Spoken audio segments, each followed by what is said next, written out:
there a writing craft book on your bedside table? Has it been there for a while? Do you keep meaning to get past chapter 2, or chapter 1, or just the first page?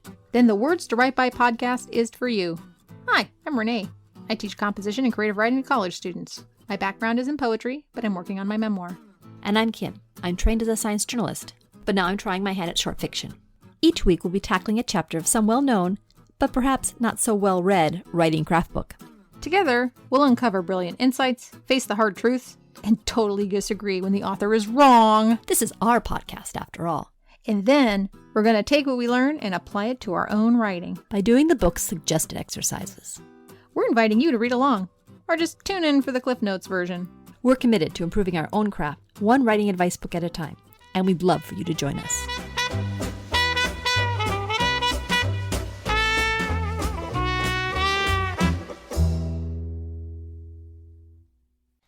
Hey everyone, a few episodes back we covered pacing in stories and how writing a page turner is about more than just inserting a bunch of exciting events. And this got us thinking about other forms of entertainment that rely on engaging the audience. Namely, we're thinking video games. Like, how does a video game keep us glued to the screen for hours on end? Turns out there's a lot of different aspects. We interviewed 3 professionals from the game industry, and each had their own take on exactly how pacing works in video games. But before we get to the interview, I want to talk about Patreon. Patreon is a way for you, the listener, to support creators like us through small monthly donations. And as a thank you, Patreon subscribers get access to our bonus podcasts, which is usually an in-depth workshop on one of our exercises. We have a lot of fun discussing, but also learning about what works and doesn't work in a piece of writing. We've made a couple of the bonus podcasts free, so you can check them out if you go over to patreon.com/words-to-write-by-podcast. And now onto the interviews. Hi, my name is Lorenzo Polisini. I wrote 2 novels, and most recently during COVID, I started working as a scriptwriter for video games, essentially interactive graphic novels on app form. And they're called Demons in High Heels and Demons of New York. How important is pacing in designing a video game? Well, it's pretty much everything. The sad truth is that no one is going to listen if you bore them to death. So pacing is the very first thing you need to learn in terms of format. Everything else can be understood over time, but pacing is required from day one because every story has its own pacing depending on what we're talking, what we're discussing, what we're telling. So when you're designing video games, sometimes do you try to slow them down? It all depends. Time is always malleable when we're writing, and yes, at times, especially when we're talking about what I call the character moments, yes, you need to indulge and slow down, but you always need to let the reader know or the player know that you know exactly what will bore them. So if you're slowing it down, then remember to make it faster right after. Are there pacing mechanisms that are unique to video games? Not to the video games I work on, as in the pacing techniques that I use are the same ones as you could find in any visual media. So the point is always manipulation of time. It comes from the awareness of being in charge of time. That time is entirely relative and entirely in your hands. Right, because when you're reading a novel, you really don't know how fast somebody can read. But when you've got them on a screen, you control how fast they're seeing what comes, right? Precisely. And in both cases, there are some moments that need to breathe, like good wine, and other moments that need to be experienced in a very, very fast pace. For instance, action does not need to be understood in its entirety. You know, if there is a building that is collapsing, we don't need to see every single glass breaking. That's not what we're there for. It needs to be clear enough and slow enough so that we understand where we are, but not slow enough that we can understand everything around us, because we're trying to discuss chaos in that specific instance. In other instances, I write a lot of love moments and romantic situations for the video games I write, and that requires time to become more intimate, as I say, and that requires to linger on details.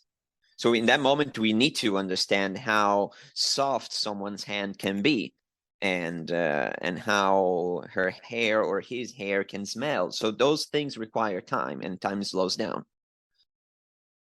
My name is Lydia Simch. I am a video game designer and I've worked in positive impact games, and I want to go into narrative design. So your current job is less narrative development, but have you had some experience doing narrative development? Yeah, tons. What's great about video games is that you have so many more avenues to show, not tell. I end up trying to pull in a lot of narrative elements in all of my game design, even if it's not explicitly a story game. If there's a character who comes in, what are they like? How are they behaving? What is their body language like? What is the sound that is around you as you are working, whether it's ambient sound or sound effects or music? I think all of these elements that come from different departments, they tie together to make the sense of a world, a character, a reason for you being there, which are ultimately all narrative. How important is pacing for video games?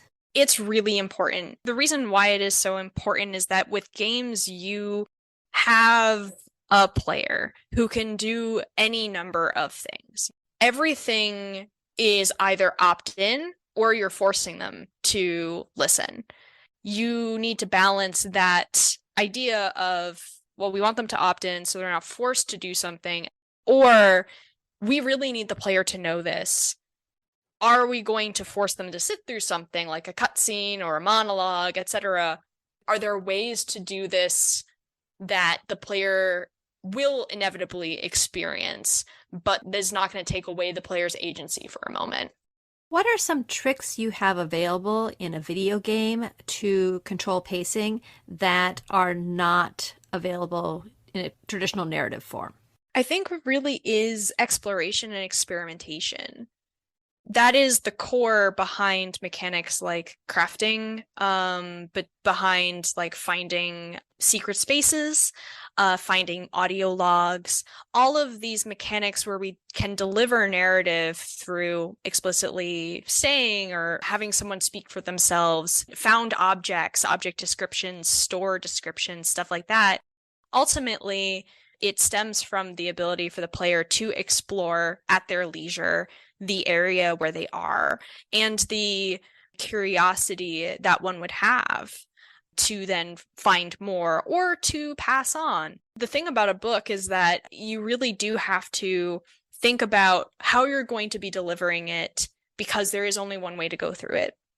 With a video game, you can have multiple branches or you can have an open exploration. That freedom, of course, comes with a lot more stress of trying to make sure that it makes sense and is in a right order.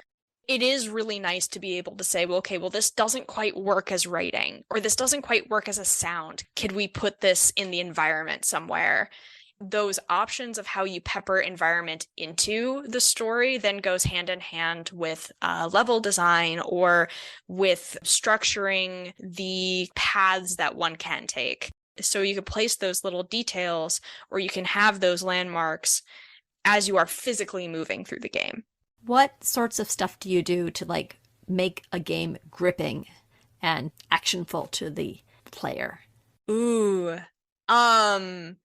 Ambiance and some tricks you can do with ambiance to make it feel more intense, even if it isn't. When I mean ambiance is things like sound development, visual effects, like establishing a structure in the level where there's only one way to go, but because the ground is shaking, you can hear something chasing you, like you know that you need to go forward. That is all you care about in that moment. There are some ways that you can actually use tropes to your advantage. The one that comes to mind is there's a joke or a common theme among horror game design where they give you the instruction of how you run in the game. That's a bad sign. That means you're going to have to run soon because they wouldn't be telling you how to run if they didn't expect you to run soon. I think that's also the feeling of if you hear very intense music, you know a boss is on its way. So some of that is building the anticipation for the moment. There are very much emotional elements as well. In longer form games, you end up getting very attached to the characters. in larger world games where you start in one village and then you travel the world and you end up coming back to that village, it feels nostalgic. And you're like, oh, there's the bread seller on the corner, just where he was.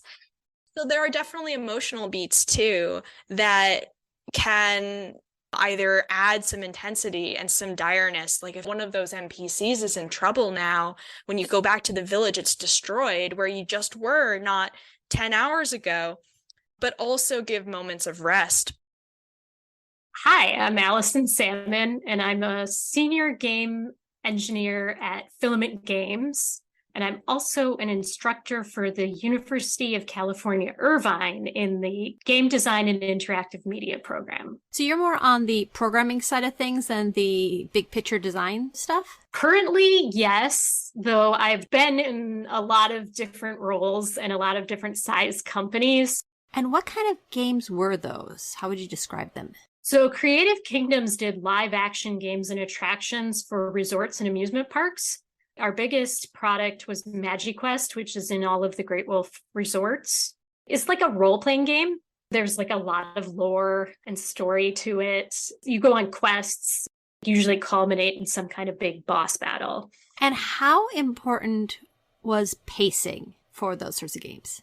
So pacing is kind of a challenge for MagiQuest, especially, or resorts and attractions games, because people play them in very different ways than they would play even just a at-home game, because they're in a resort. So like they might go on a couple of quests and then have dinner or go to the water park. Pacing was very hard to control for that. But we did actually do data analysis about it. Like that's one of the great things about video games is you can get data. I actually wrote a bunch of tools where we would look at the completion time of individual quests and then the whole arc of a quest. Be like, you have to find these 3 things and then I'll give you this rune. And you needed like 3 runes in order to fight the troll or the goblin. We would aim to have people complete at least one of those in one playtime. We'd want them to complete at least one whole one during a weekend stay. For MagiQuest, they were given a magical wand, like a physical magical wand. And then you'd wave it at stations with a screen that would talk to you and give you quests, but also physical objects around the resort. So a treasure chest. The treasure chest would open. You'd hear that you found, 50 gold pieces or whatever. So the different parts of that game, there was like an exploration part, and then there was an actual fight. Were there storylines as well woven into that? Oh, yeah, definitely. There was a sort of predetermined order in which you should be doing the quests. There's a little bit of a flexibility to it, but if you complete all the quests, you get the whole story. As far as the data that you gathered, could you tell how engaged people were at different stages of the quest? It was a little bit tricky. You sort of have to read into why they stopped. Mostly our players were kids. The sweet spot for this game, I think, was 8 at the youngest to teenagers at the oldest. And so you don't know if their parents were just like, yep, it's time for dinner, we gotta go. So in our podcast, we talked about how you can control pacing with like action that's very fast paced, but then you have slower paces where people are more contemplative and they think about stuff. Do any of those correlate to game design, either what you were doing with the MagiQuest or other game design? Yeah, I mean, it definitely correlates a lot to games not like MagiQuest, but games you'd play at your house on your computer or your PlayStation or your Xbox. I mean, there's a huge range in games, obviously. Like some games have no narrative at all. They're purely mechanics driven. A lot of games you'd play on your mobile device, Bejeweled or Candy Crush, right? Like, sure, maybe there's a map and there's a Candy King guy, but I don't think anybody knows like a deep plot line of Candy Crush. And then on the other end of the spectrum, there's games that are just purely narrative games. There's a guy, Mike Bithell, who makes Thomas Was Alone, but now he makes these other games that are just narrative, where you're just talking to characters and they have branching narratives. And those are paced much more like any novel. And then you have those ones like God of War, or like even the plot lines of Call of Duty's single player or things like that. Those have a story, but then they also have these segments of just action. And those generally have pretty fully developed storylines. The single player experience has a lot of those same elements of narratives that you would encounter, like parts where there's rising action and falling action. You know, after a big boss battle, they want you to have a little bit of a breather for a while so that people don't get frustrated and it doesn't feel like it's constantly just bombarding you with challenges. Games do it a bit clunky sometimes. Sometimes it just feels like the narrative is stuck in between the fight scenes. So that does change the pacing, the mix between the action scenes and the cut scenes, even if they're just done clunky. But there are other mechanisms that are unique to games that maybe you wouldn't have. Like I was reading that when a character is doing exploration, it's a different pacing level than when they're doing something that's directly related to getting to the boss to fight, correct? Could you tell me about that? Yeah, it goes pretty deeply into the disciplines of level design for games, where you're telling a story not just with words, but with a physical space and using the space to help with the pacing. The actual space of the level affects the pacing that the player gets through. And there's a lot about level design too, where you're even leading people through a space with visual cues to the story.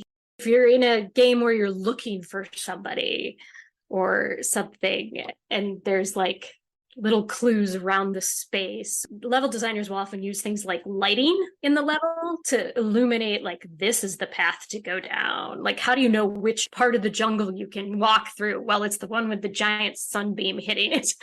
I know something like Zelda Breath of the Wild had an enormous world, and it felt like you could go anywhere in that. Open worlds can be a big challenge. It is really challenging to tell a story in that medium because players won't do what you want necessarily. Like maybe 80 to 90% of them will, but then there's always like a few players who will just like try to do something completely different with your game. I watched a really long YouTube video once of a guy just trying to play Grand Theft Auto without committing a crime. And it was exceedingly hard for him because like everything in the game mechanics is geared towards you. Steal your car. He was just trying to walk around the city and like pay for things. So there's always people who will do that. Those darn pacifists. It's also really challenging to tell a story and still give the player enough agency to feel like they're making choices. Because that's why they play a game instead of reading a novel, is because they want to live it in some way or experience it and have control over it. There are a lot of games that feel very much like, okay, I have dialogue choices, but do any of these really matter? Or do I just go through all of them till I get all the information? Am I really making any choices? You know, sometimes that's very frustrating with games. Thank you to all our guests. You can find out more about their projects on our website show notes page. That's www.wordstowritebypodcast.com. Also, in the continuing the conversation part of our show notes, Renee shares more information about video game narratives. Back to the world of novel narratives, we're going hard in on the plots this episode. Every composition class will give you that rising, falling action graph. But how do you translate that to words on paper? Unsurprisingly, according to Bickham, it's done through structure. We're going to go through his 7 different plot structures and why they keep the readers engaged. Next, we'll try to make sense of what Bickham means when he says backstory and hidden story. Finally, subplots. Everyone loves a good subplot, but how do you fit them into a novel? We've got a lot to cover this episode, so let's get going. Hello, everybody, and welcome to episode 26. Can you believe it? That's crazy sauce. We are getting darn close to the end of this. Like, I think we're in the part of the book where, like, most people don't even get to. Yeah, definitely. When I first started this book, I don't know, a few years ago, I abandoned it 4 chapters before this point now. So this is pretty good. I kind of feel like this is that special thing for everyone that's lasted long enough. Now they start to get some really good stuff. You know, like for all our listeners who have listened this far, now you have earned plotting with scene and sequel. So we're no longer just talking about like little bits that you're writing. We're talking about the whole book. So how to put together like the whole story question, not just the dramatic conflict within one scene. It's the dramatic conflict with the whole book and how these scene and sequels come together to create the ultimate novel. It's like we've been doing Karate Kid, wax on, wax off, and now suddenly. Oh my God, it's so true. Yes. Yes, wax on, wax off. Okay, so starts off with, first I'll be a little patting yourselves on the back, all the stuff you've learned before, but then we get to dramatic principles and devices. The question every writer asks, how can I make sure the reader isn't getting bored? Good question.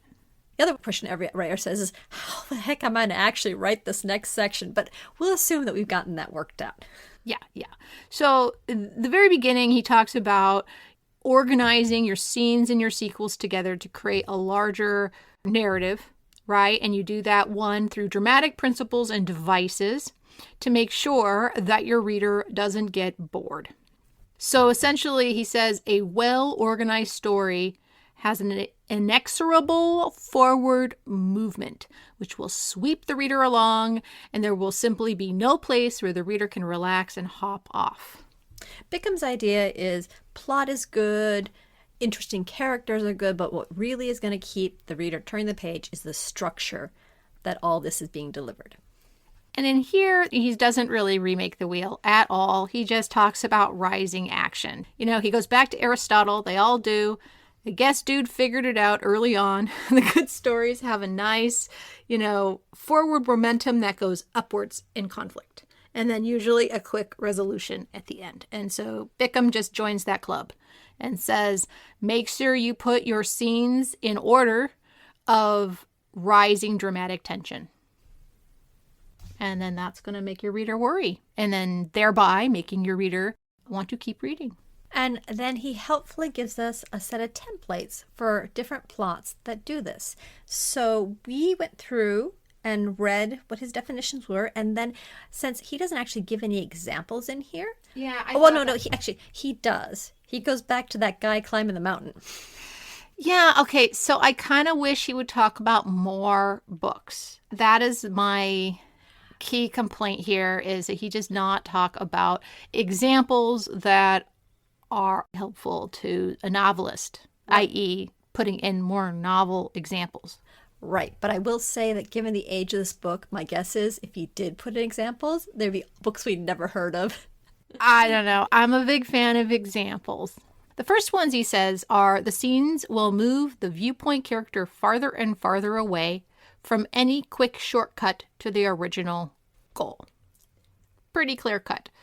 Linking back to the interview earlier about how video games people do plot is, did you ever do the old Sierra games? They were like King's Quest, Hero's Quest. Anyway, they were like non-button mashing games. They were actually quest games. And what would happen is you would show up on the island and you had to rescue the princess, but you couldn't get into the castle. And so you're wandering around, but you needed some money. So what you did is you found a chicken that you fed the chicken and it laid a golden egg and you brought the golden egg. And so it was a series of these little things you need to do and achieve to get to the final goal. So that's what I was thinking about for this one. Yeah, that sounds about right. And I mean, I thought of the most obvious answer, Lord of the Rings, when Frodo and Sam are at the borders of Mordor. They're so close. And then they're not. They keep getting pulled back and they can't get into Mordor. So that's what I figured out. But that one's such a basic. It very much is the little things you build up to get the final bit. So I think it also you get a little bit like with screwball comedies where a whole bunch of small things are going on and then in the end they all gather together. Would you say that this number one here is just a standard hero's journey? Well, he used the example of that woman and the pig. The fairy tale. Yeah, because each of those things clicked together to make the whole thing work. Because I think in the second one, with the series of disasters, that almost feels a little bit more like the hero's journey. It's not like daisy chained as much as one thing after another they have to overcome. Okay, so let's do number 2 then. Okay, yeah. So number 2. Number 2. The scenes will develop through a series of disasters, which heap new and unexpected woes on the character's head, but do not obviously relate to one another. Right. So this is where things can get kind of crazy, where it's like you start out just going out for a croissant for breakfast, and then you end up in another dimension, time portal, on another planet, becoming, I don't know. Right, or Indiana Jones. I wrote down Indiana Jones, yeah. I also, Thor Ragnarok. My buddy Greg, hey Greg, he gave me that idea because Thor, he just wants to see his dad, and then his sister comes around, and then he just wants to save his homeland, but then he ends up, in an arena on a weird planet, like... Yes, just one thing after another. It even starts with him captured. Yeah. With this little minor quest that then leads to the next step. Right. I thought of another one. It's been a while. I don't know. This reveals our age, dear listener. Romancing the Stone. You remember that movie? I remember seeing bits and pieces of it. It was lovely. It was about a very shy, probably social anxiety disordered woman writing a romance novel. And then she ends up on this wild adventure with this guy who pretty much is someone she would write about in her book. My example for this one was Dorothy and the Wizard of Oz, which is one of the series of Oz books. There's a set of people out there who have read all 14, plus some of the extras afterwards. And then everybody else says, there's one after the... Anyway, so Dorothy and the Wizard of Oz starts off with Dorothy meeting the wizard in our world and somehow getting transported to a fantasy world, and they end up going underground, and they keep going further and further, and there's one thing that stops them and another thing that stops them, and the idea is that it's just one thing after another until he pulls out a MacGuffin to get them out of there. These plots are akin to like a slot machine, right? I thought it kind of like tapped into that animal primate part of our brain that's looking for novelty. Why you're addicted to your phone. I feel like that's what these plots are. Such crazy novel things happen to these characters that you can't stop reading. Yeah. They overcome one thing and then there's another thing coming at them. Yeah. What's number 3? Number 3 is a new goal gets in the way. Okay, so he says that the scenes will develop in such a way that the hero must take on some entirely unrelated shorter-term goal quest to clear the decks for an eventual return to the original storyline. I thought of Dune. The original story quest was to establish his family as the rulers of Arrakis, to take control of the spice. And then Paul, his dad dies, and he gets thrown out with his mom out into the desert, and he ends up becoming the Kwisatz Haderach. And I'm so impressed that you can say that. It just shows how much of a nerd I am. I've seen the movie many times, and I've read the book many times. So he ends up essentially winning in the end, doing the thing he set out to do, gain control of Arrakis. But he has this whole detour where he joins the nomads, and he had no plans to actually do that or become their ruler or use their army to defeat the Baron Harkonnen. Yeah. Okay, so next one is interweaving patterns. So where you have plots and subplots that most relate in some distant way to the central quest, says Bickham, but may not have an obvious link. So this is where a book toggles between different viewpoint characters. The most obvious, everyone's probably thinking of it, is Game of Thrones. But the key here is to know that there's usually one character that gets most of the viewpoint time in a book. So in Game of Thrones, most people would argue that the story, although is split between, Tyrion, Jaime, Arya, various other characters, really it's Jon Snow's story. With kind of that one time where you split the book in two, where it was more Arya's story. There you go.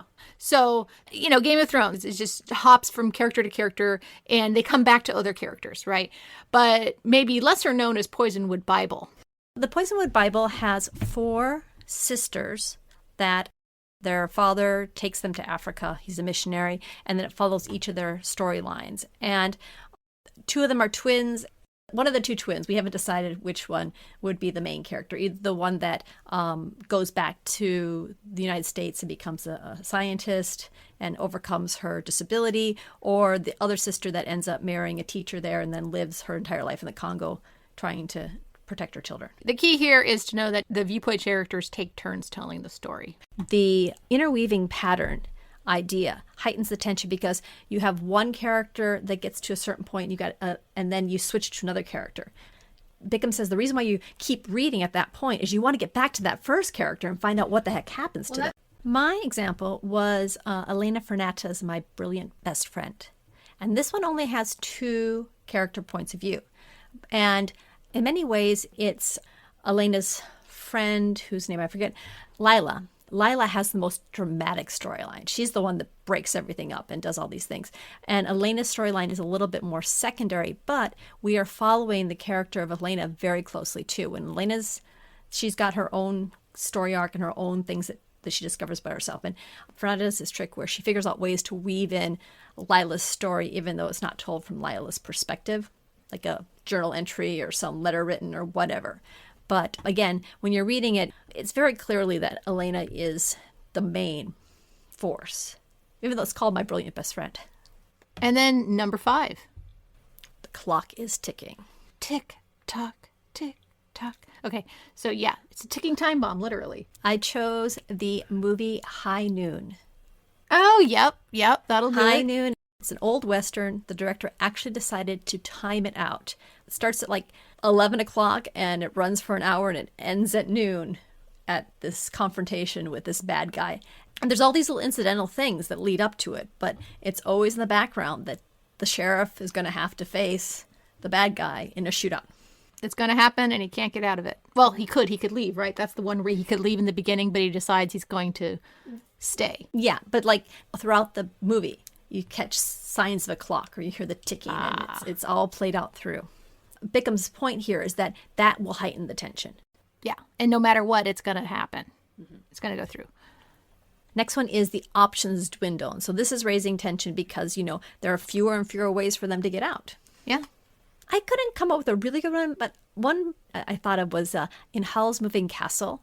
As they're being attacked, they start off with this giant castle, but they keep losing more and more of it until finally it's like a single platform on legs running along and it's tinier and tinier. And I thought that was a good example of this because they're trying to get somewhere, but also their mode of transportation is disappearing on them. Right. He didn't really have a real example. He just said, there are only 2 things left I can see to try, and they both look miserable to me. If they both fail, what am I to do?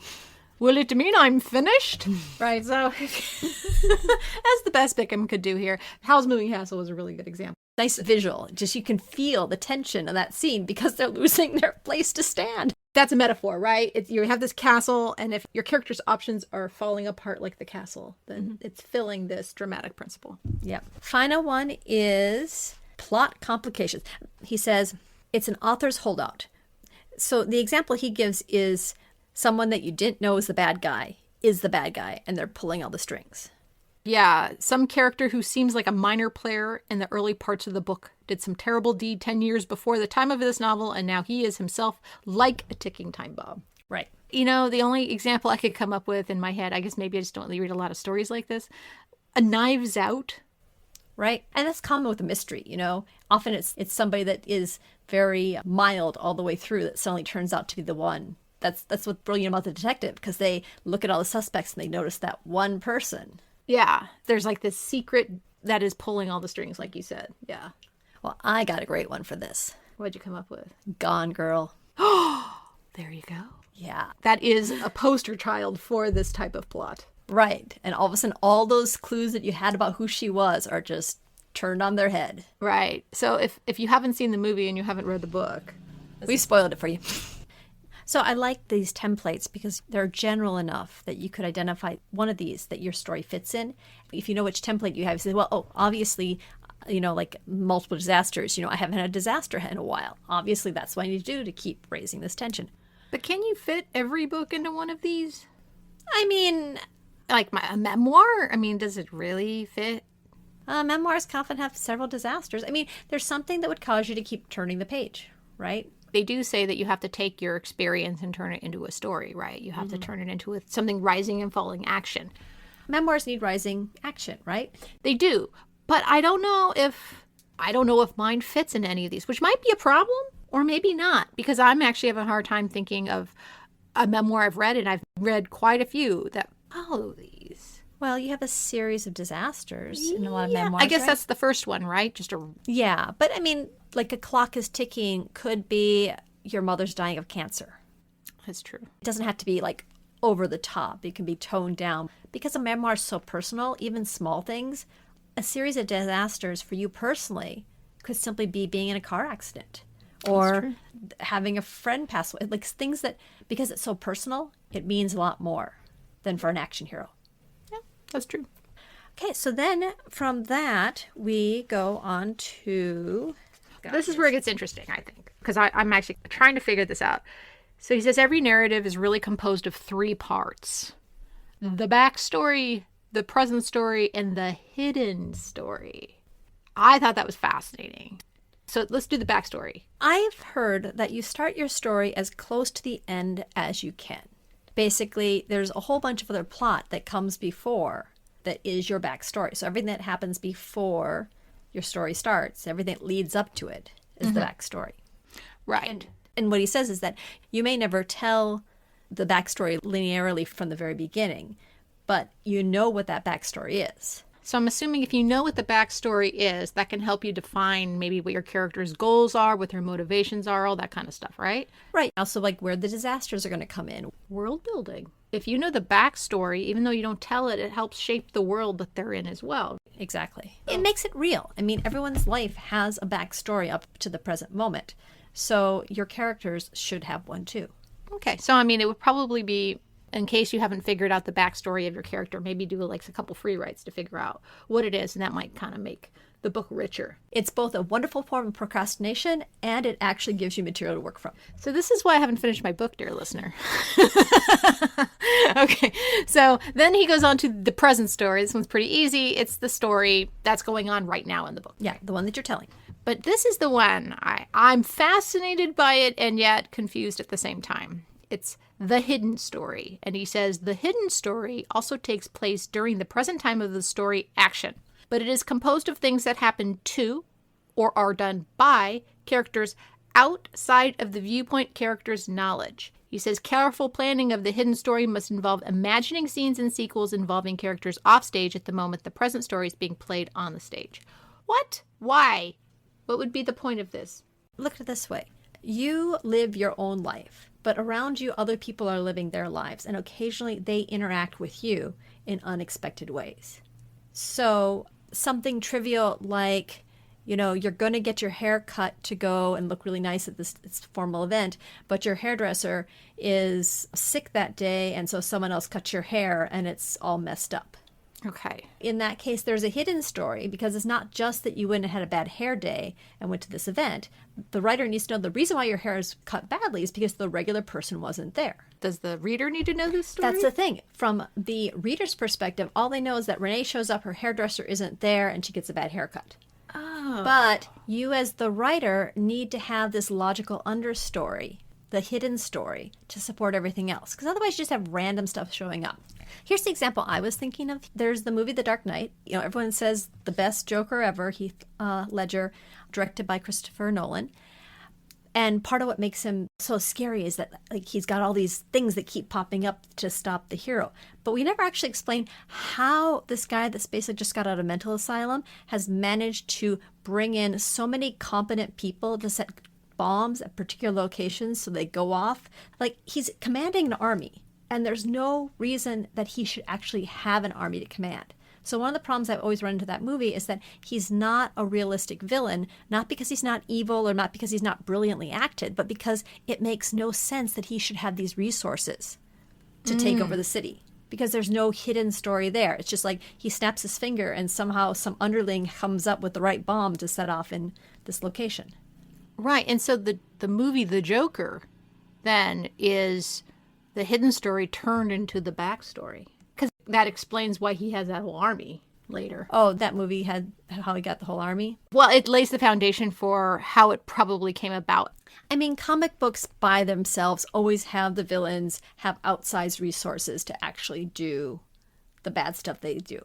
Right. It isn't always explained why they... No, it's never explained how they have enough money to hire the thugs to do these operations, how they happen to just have that one particular poison that they need to drop in the water system. So comic books don't often have as much of a hidden story. No, they do have a hidden story.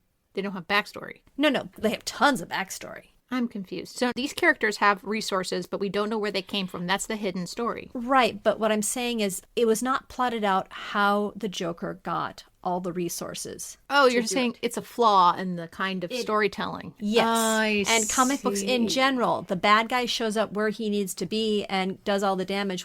Often comic books are really good at what the backstory is, why this person is doing this thing.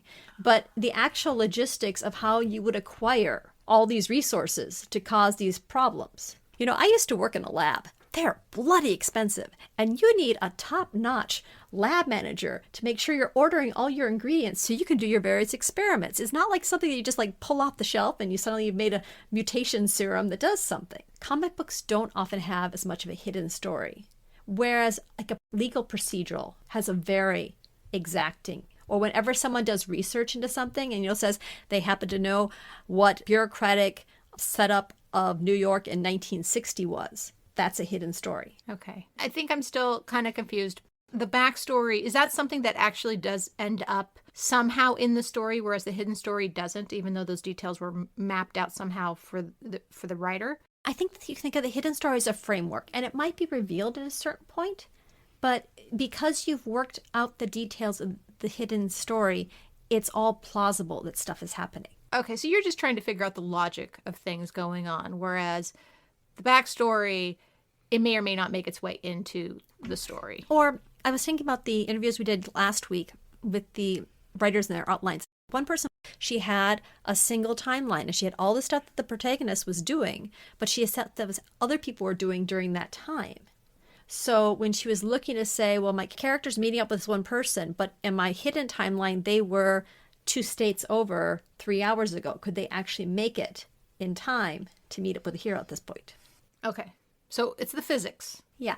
And for you writing a memoir, it's not as important because everything actually happened, right? No, actually, I think this is why I'm trying to understand it very clearly, because one of my issues with the book, which I might just have to leave out at this point, is that there was information I did not know as a child that I ended up learning later through various ways. One was I found some stuff hidden in my grandmother's drawer that revealed a few family details that I was like, I did not know these things. And then that helped me stitch together a later memory like, oh my God, that's the reason why this happened, right? The problem with my life is there's lots of hidden stories that were hidden by specific characters in the story that I find out through weird means later what was going on at the time. So then I have too many choices to make. It's like, well, do I even reveal that stuff later? Do I just talk about it as if I knew that the whole time, or that's just part of the story? Like, I'm not sure how to weave it in a way that fits with the story I want to tell. I actually get really confused because the younger me, these stories were hidden. And here's the fundamental problem. You're talking about stuff that happened in the past. So they're both hidden stories, but they're also backstory at the same time. It's just a lot mushier than when someone's constructing something off the top of their head and they need to have character A and character B meet. Then they need to know the hidden story to make sure character B is in that location. Yes. And this is a big problem I'm having. I'm having a hard time separating the two or finding a way to meld the two. Dear listener, if you're writing a memoir or you know how to break this apart, I would be forever in your debt if you hook me up. Let me know how you're figuring it out. The final section is about interweaving subplots. And I thought this was fantastic. Basically, because I'd never actually seen someone lay it out in this manner. And as I mentioned before, the idea of a subplot or having multiple plots in a story is you are reading and your hero has gone off a cliff in a disaster and you turn the page and suddenly we're back to his son playing in the playground. It's like, I don't want to find out about this. I want to find out what happens to that guy. And for most of us, we will then proceed to read all about this child in the playground until something dramatic happens to that and we go back to the hero. I'm sure there are other people, especially in your Kindle, will just type in that person's name and get to the next section where they're in. This can backfire for you. Another Game of Thrones reference, but at a certain point, we're sitting on the bed, and my husband's reading the book that I had just finished. And he says, "So does anything important actually happen in Dorne?" And I said, no, it doesn't. Aww. And he flipped on over. Oh, he skipped it. He did, because it was just too... So if you do it right, your subplots will keep the audience going. If you do it wrong, you could lose them entirely. So this is his suggestions for how you do subplots. First one is straightforward. You keep with a single person's POV throughout the scene. You don't jump around. We've talked about that in the past, and it makes a lot of sense. It'll keep things a lot clearer. Then the next one is one viewpoint must clearly dominate in your manuscript.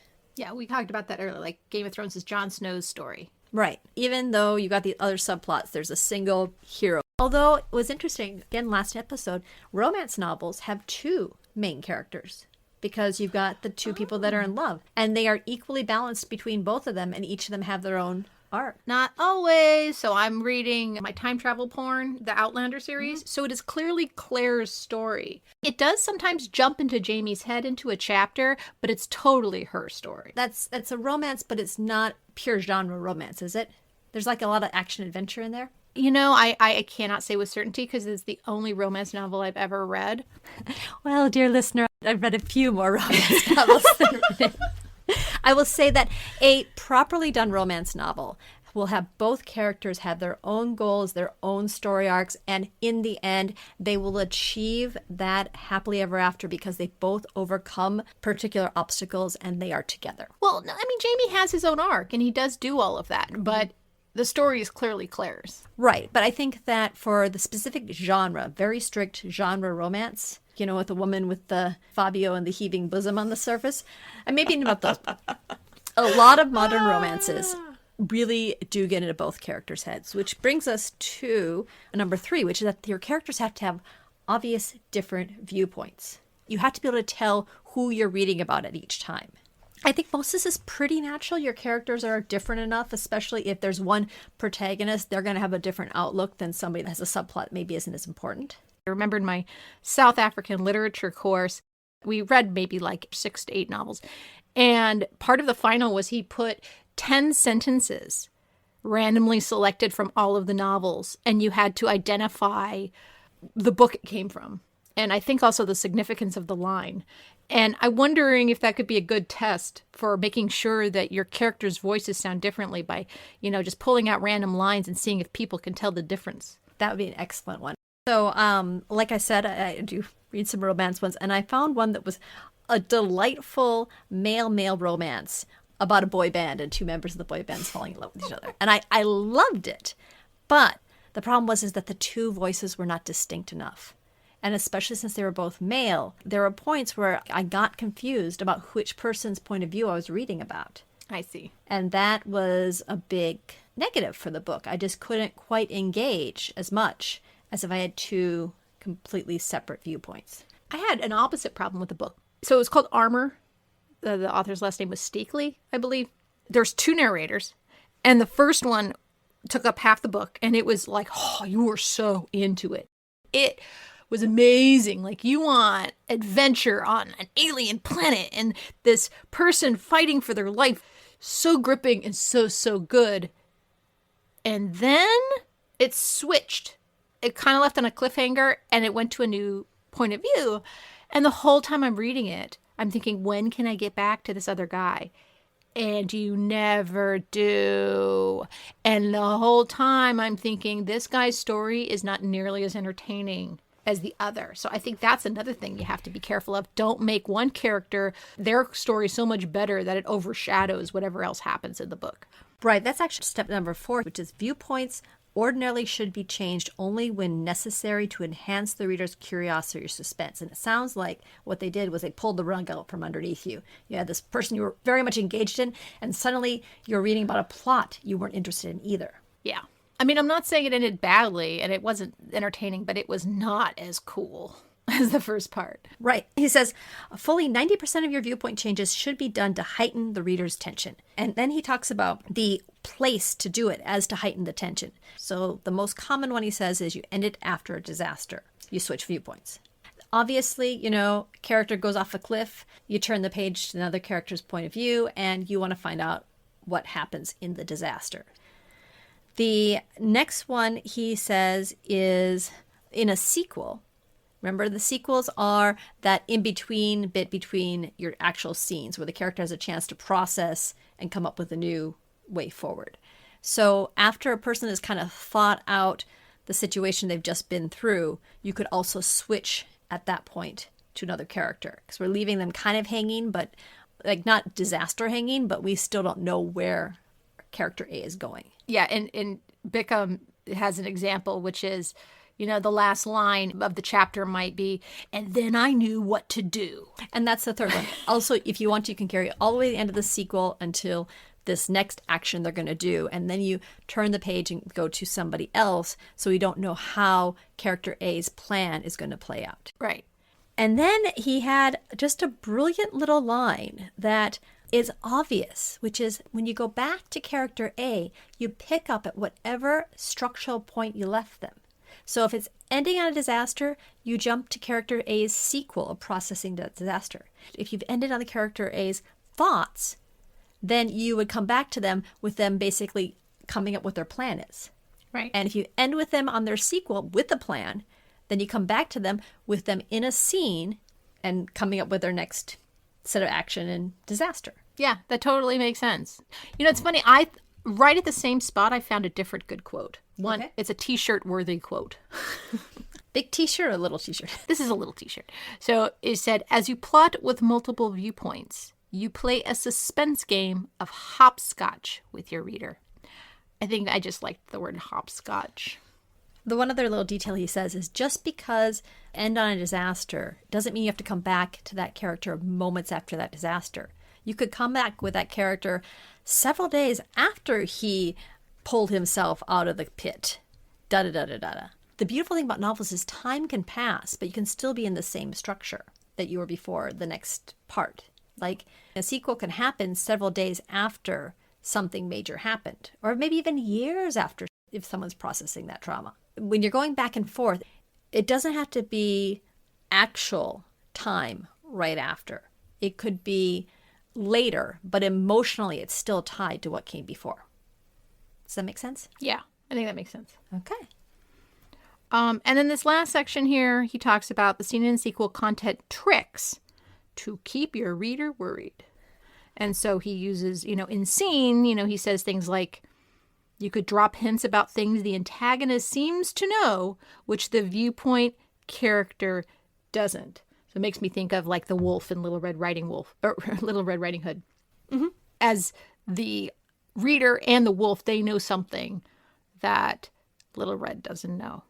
A lot of these are useful, but again, we're getting to the bucket list. That's true. And he repeats himself too in the sequel. Oh, set a clock ticking. Well, okay, we got that one down. But what I do think this is excellent for is for an exercise. Oh, good idea. We could easily pick one or two of these ideas and take a scene that we have that maybe could be helped along by those ideas or a sequel. Use one of these content tricks. Yes, in our own work to see if we can't up the tension. Yeah, because at the end of this chapter, there is no activity. No, we're past the point of activities too. One could argue we are at the event horizon of the book. She keeps me around for a reason. I don't know what it is, but I'm here still, somehow. So before we begin our exercise, we have something we've been trying to help improve our productivity, and Renee's going to tell us about that. Yeah, so I started using this product called Magic Mind, and it's a supplement drink. It's like a little shot that's got like matcha and like stuff that comes from mushrooms and some turmeric and other stuff. Normally, I'm not into that kind of thing. Like, that's just not me. But Magic Mind contacted us, and they told us it might be great for productivity for the kinds of things that we're doing. And so we thought, okay, well, why not try it? So I've been trying it, and skeptic as I was, I'm pleasantly surprised. So are you taking this instead of coffee and tea? Oh no, I have to drink my coffee. Like, that's a thing. Like, I have to drink my coffee. But I take a lot of supplements. I have a few like weird medical things like everybody does. So I take a lot of vitamin B, because I don't eat meat and I haven't eaten meat for a very long time. And I take a lot of magnesium. I do a lot of running. So I take a lot of stuff like that. Anyway, there's a few things that I take for a variety of other medical concerns. So my problem is I get very tired. I have a sleep disorder that requires me to sleep in the machine at night. And it's hard, to sometimes always keep it on. And I get tired in the morning. I wake up. It's hard for me to get out of bed. And it's hard for me to be motivated because I have a few of these issues going on. I'm not saying that this product fixes those things, but I'm always tired. Let's just say that. Like, I'm always trying to fend off the sleepy. So I start trying this product. It's not bad. It actually keeps me going for a long period of time. Like, I still drink my coffee, but what I do is I drink it right in the morning. I drink it with my breakfast. And it feels like I'm being sustained throughout the day. So you're starting with coffee and then you're having this at the same time, or? Yeah. So I wake up in the morning and I make my cereal. I have this keto cereal I eat. And then I start brewing my coffee. And while I'm eating, I take a shot of this stuff. Now, the stuff is green. I was never a very good vegetable eater. Does it taste green? What does that mean? Taste green? Like, does it taste like spinach or something like that? No, I mean, okay. I also am a little put off by green. It reminds me of kale, and I'm not a fan of kale. Sorry, dear listener. This is surprisingly not gross. It actually tastes pretty good. I'm surprised. Like, it tastes good if you take it in a shot. I've also added it to water. Like, they suggest putting it on some water with some ice, and I did that. And actually, it's pretty good. It's not bad. It's got kind of a semi-sweet flavor. It's got some honey in it, but not so much that I wouldn't have it. Like, I always try to watch my carb level, and there's not a lot of honey in it. Just enough to sweeten it. It's really actually pretty tasty. And how long you been taking it? I've been taking it for about 6 days now, 6 or 7 days. And I mean, I can feel it kind of ramping up. Like, I'm surprised. So it takes me a while to wake up in the morning. And some days I'm more energetic than others. Also depends on how many miles I run that morning. But, that's another thing. With my running schedule, after an hour or two, I try to wait for my body to digest my breakfast. The Magic Mind, I think, is helping me with the running. I know there's certain supplements I was taking when I was doing lots of running, like ultra marathons and stuff, and I'm not doing that right now. And I'm trying to ramp up my miles, and I feel like the Magic Mind is really helping. It's really good. But most importantly, it's after the run. That's the problem, because after I get back from running, then I start to get tired, right? And then if I eat lunch, life's over. Oh, bets are off. Lunch has happened. So this kind of helps with that post-lunch lull. And so as part of the sponsorship, we have a discount link for people that are interested in giving this Magic Mind a try. Oh, yeah. So they gave me this cool code that you guys can use. It's www.magicmind.co/words. And you get 40% off your subscription for the next 10 days with this code. Words20. That's words 20. And your code will be valid forever. It's 20% off for both one-time purchases and subscriptions. But in the first 10 days, it's 40% off if applied to a subscription. So there you go. Awesome. I mean, I thought it was pretty good. Tastes pretty good. Gets you off your butt. Makes you focus. Not bad. Well, let's see if it helped with writing your exercise. Let's get to that now. Oh, yes. Exercise time.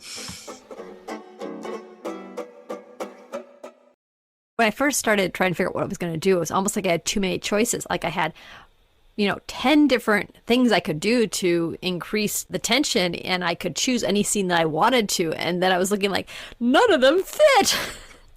Like the first one about drop the hints about things the antagonist seems to know, which the viewpoint character doesn't. I'm like, there's no point where I've got an antagonist that knows something my viewpoint characters don't. How do I work that in? I realized, okay, what I need to do is just, maybe start with a scene and then see if the scene fits any of these ones, and then I'll go and try to make it better.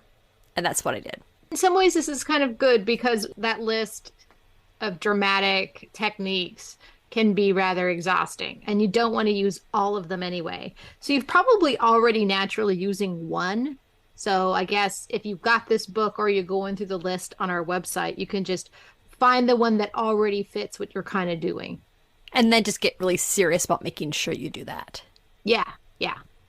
In the end, I chose number 3 for in a scene. So it says, show new information in the scene which makes it clear that your viewpoint character had faulty intelligence coming in and assumed something that is not so.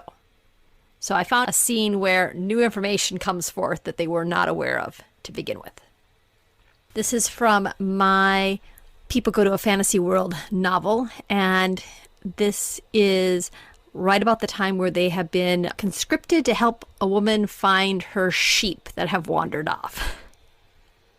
She also has a giant dog that helps them get to where they're going to look for the sheep.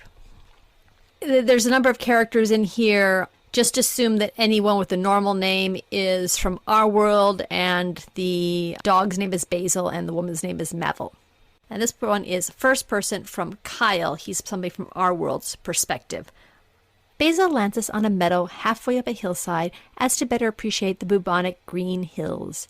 No sign of internet, and I'm totally welcoming the fresh air's lack of medieval town stench. Down the hill I see several cultivated fields, and in the distance a strip of brown that could be a road.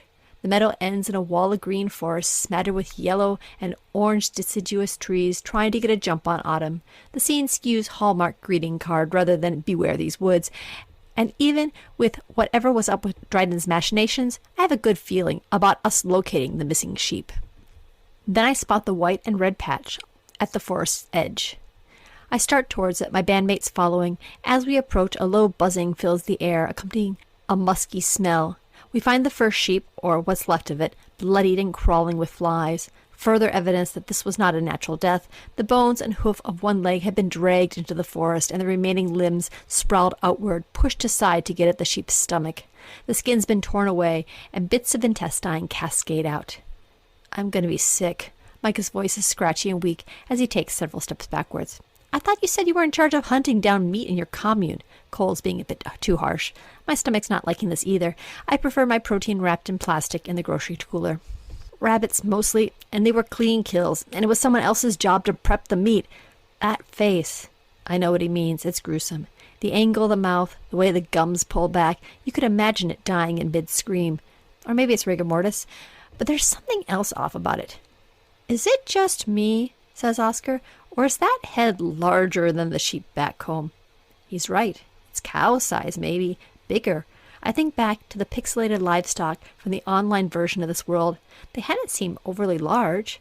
Horses were normal size for sure, but not everything from the MMORPG version needs to match. Still, I glance at the bison-sized Basil and remember how Dryden had seemed taken aback.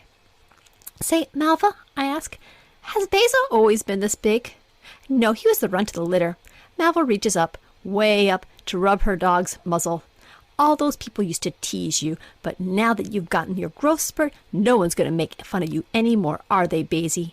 A tongue the size of her hand laps at her face. Exactly when did he get his growth spurt?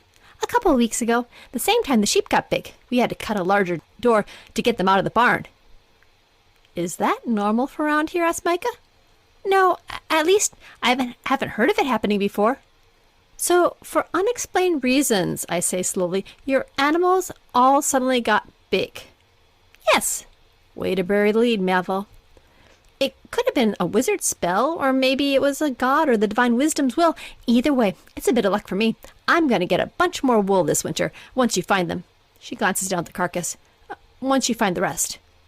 I look at the size and depth of the cuts in the dead sheep and wonder if more than Mavel's livestock were supersized. And it could just be the sun going down behind a cloud, but there's a chill to the air, and it's looking darker there under those trees. Gruesome. She's not the brightest cookie in the jar, is she? She is not. All right. So everyone's getting bigger, or all the animals are getting bigger? In this case, the animals are getting bigger. The idea is that they will run into whatever took down the sheep, and it will be much larger than it's supposed to be. Cool. So it seems as if the thing that gets revealed in terms of like faulty information is she's not that bright, and she hasn't revealed information about the size of the animals like she should have. I don't know if it's revealed that she's not that bright. She's meant to be somebody that just really doesn't think too heavily about stuff. But it's definitely meant that they thought that they were coming to a forest edge to hunt down some sheep, when in fact there's been some magic going on and one of the sheep is dead already. That was done well. I'm just like, yeah, okay, we were looking for sheep and we found one. Oh, gross. Oh, and then now there's a bigger conundrum. There's a bigger plot. And a lot of this was there to begin with, but it was done more for just general comedy than necessarily increasing tension. Oh, because I could feel the tension. So what kind of changes did you make? Well, first of all, I put my scene goal at the front.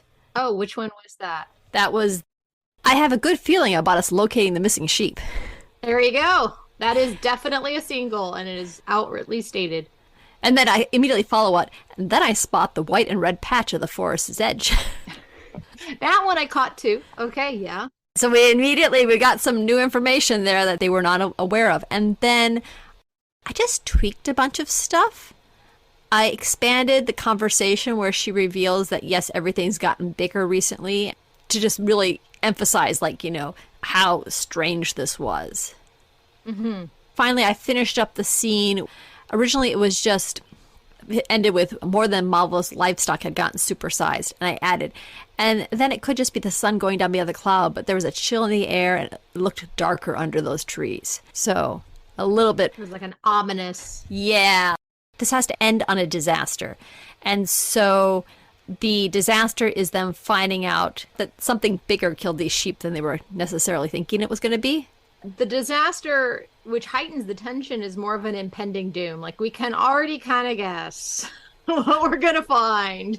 And this is, I have a series of scenes in the action sequences. It's not just leading up to one disaster. There's a whole bunch of smaller disasters. So the disaster here is, there's something bigger than we thought. So we were wrong. It's a no and. Yes, we found the sheep. No, it's not alive. And there's some, magical hijinks going on, changing the size of the animals. And there's something out there. Right. And I just put the bit of the ominous clouds and stuff in there just to kind of say, okay, now things are serious. I think that was done well. I like that. This sets up pretty well. It is a short scene, but it's got a lot going on in it. Yeah. Like a lot of important things going on, and you really highlighted those things well. I think we've been writing enough that we know that you have to include that kind of stuff into a scene. You have to make it interesting to the reader. And so I've usually included stuff that builds. So I suspect I have a lot of the examples he uses or he suggests in things already. So do you think Bickham would be happy with this? I think he would. Yeah, this definitely hits the reveal something else that the protagonist did not know going into it. This definitely feels like a Bickham scene as well. Like, this is very Bickham. You've adopted the Bickham's methods for scene building, and it's kind of like your default now. When I do my editing, I'm really gonna focus on each scene or each part of a scene and really try to bring that out with a scene goal and a disaster at the end. I mean, it's part of your process now. These questions that he has, these like guidelines that he's given for scenes. It's part of your process for both writing and revision. Actually, I think it's not quite as much for writing yet. Like for me, just getting it out of my head, I can't be thinking on the top of that, if it pops out, it pops out. But really, as I'm writing this first draft and just trying to get through it, I'm just trying to get the plot details down and not worrying too much about the Bickham process. I think that's going to be very much the second draft. So are you going to write them down on note cards for the revision? Like your scene goal and then the disaster and the conflict to make sure you're staying on track? Or are you just like, no, as long as I've got those things in there and I'm determined to get them in there for every scene in my revision? I think I've been using a lot of the commenting options on the side of the draft and just take it from there. So the edit function. Yeah, some of the technology that's available for us now. But if I need to, I will pull out the note cards. Awesome. Well, I thought this was well done. It's like the poster child of the Bickham rising tension scene. What I loved about it was that I had something that was almost there, and I got to use the techniques, and I got it done, and it did not take that much time. Nice. Nice. It's always nice when the homework doesn't take a long time. Yes, that is nice. And so we have your scene for... Nope. I did a sequel because I'm like, oh, she did a scene. So she sent this to me last night, dear listener. And I was like, oh, she did the scene one. I'll do a sequel one. All right. So we will be doing that for our bonus podcast. So if you join us on Patreon, you can get our bonus episodes and you can hear Kim workshop my sequel. And just to let you know, it's the sequel with the kind of cliff ending where it says, and then I knew what to do next. So if you want to see that in action, you'll have to join us on Patreon. It's only $3 a month to get those episodes. And other ways that you guys can support us is our podcasts are on Apple Podcasts and Google Podcasts and all that. If you're listening to us through one of those services, make sure you subscribe. If there's an option like an Apple Podcast, leave a review. Please leave a review. That makes a big difference in people noticing us. And most of all, if you have a friend that is a writer and you think they might enjoy these podcasts, please recommend it. Yeah. Send them a link physically, like, text them the link. So all you do is click on the link on their phone or device and listen to us. And don't forget to check out the show notes. I mean, a lot of people say the word show notes and it's just a bunch of links. Ours have quite a bit more on there that are to help writers challenge themselves, but also really understand the concepts that are in these chapters. So don't forget to go to www.wordstowritebypodcast.com. All right. Well, thanks so much. You guys have a great day. All right. See you later. Yes, I say that every time. I know. It's okay. Words to Write By is produced by Renee Nelson and Kim Smita Adam. Our theme music is Roll Back the Carpet by Cool Cat Music. Have a great day.